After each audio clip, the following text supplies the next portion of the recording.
నేను మహాలక్ష్మి. చాలా మందికి చాలా డౌట్స్ ఉంటాయి. ఏంటంటే మగ్గం వర్క్ నేర్చుకోవాలి, కంప్యూటర్ వర్క్ నేర్చుకోవాలి, ఎక్కడ నేర్పిస్తారు, ఎలా నేర్పిస్తారు, ఎంత చార్జ్ చేస్తారు, ఇలాంటి చాలా డౌట్స్ ఉన్నాయి. ఎందుకంటే మేము అన్ని లక్షలు పెట్టి కొనుక్కుంటున్నాం కదా. సో వీటికి ట్రైనింగ్ ఎక్కడ తీసుకోవాలని చాలా మందికి డౌట్స్ ఉన్నాయి. సో ఇవి చాలా మంది అడుగుతుంటారండి. అయితే ఈ మెషిన్స్ మీరు ట్రైనింగ్ తీసుకొని కూడా మిషన్ కొనలేకపోతే మీరు నేర్చుకున్నది, ఇన్వెస్ట్ పెట్టింది అంతా కూడా వేస్ట్ అండి.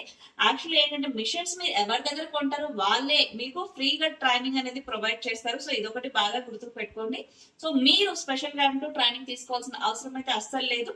అండ్ టైం అండ్ మనీ రెండు మీకు సేవ్ అవుతాయి.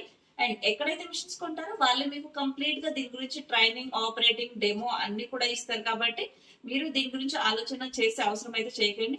అండ్ సెకండ్ వచ్చేసి మగ్గం వర్క్. మగ్గం వర్క్ నేర్చుకోవాలని చాలా మందికి ఉంటుంది. కాకపోతే మగ్గం వర్క్ నేర్చుకున్న వాళ్ళ ఏంటంటే ఓన్లీ వాళ్ళ సెల్ఫ్ వాళ్ళ వర్క్స్ చేసుకోవడానికి మాత్రమే యూజ్ అవుతాయి.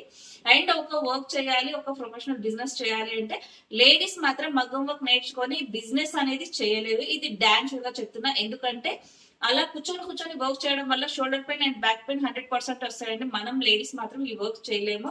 లేడీస్ కాదు, ఇక్కడ మాక్సిమం మన సరౌండింగ్ ఇక్కడ లైక్ ఏపీ, తెలంగాణ ఇటు సైడ్ ఎవరు కూడా లేడీస్ అయినా జెంట్స్ అయినా మాక్సిమం 90% చేయలేరు. ఓన్లీ నార్త్ పీపుల్ మాత్రమే ఇక్కడ ఆ వర్క్స్ చేయడానికి అవైలబుల్ ఉన్నారు. సో ఇలాంటి వర్క్ నేర్చుకొని మీరు టైం వేస్ట్ చేయడం అంటే ఒక బిజినెస్ దాని మీదే చేయాలి అని నేర్చుకొని చేస్తే మాత్రం వర్కౌట్ అవ్వదు. మీరు వర్క్ నేర్చుకొని మీ పర్సనల్ యూస్ కి, వర్క్ నాలెడ్జ్ కోసం మీరు నేర్చుకోవచ్చు మగ్గం వర్క్ అయితే.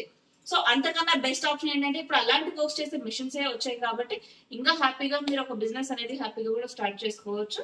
సో చూసారు కదండి. ఈ వీడియో మీకు నచ్చినట్లయితే లైక్ చేయండి, షేర్ చేయండి. Thank you. నేను మహాలక్ష్మి. సరే.